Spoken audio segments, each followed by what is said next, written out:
How to fix invalid login status? Please log in again in Wuthering Waves. Hello everyone, welcome to this channel. I'm Emily and I'm here to help you out today.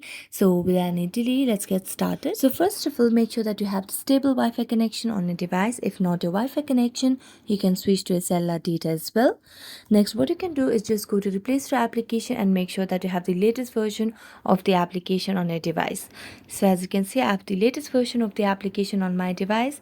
So I'm gonna go back, make a long press on the application and then tap on app info.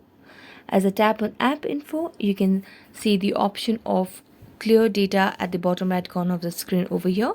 So just tap on that and tap on OK, and if it's possible you can clear cache as well as delete all data.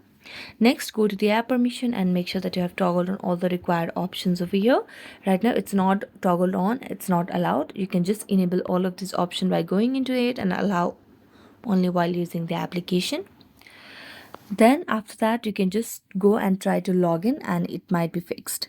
So thank you so much for watching this video. If you enjoyed watching it, don't forget to like, subscribe and hit the bell notification for more updates. That's it for today. See you next time.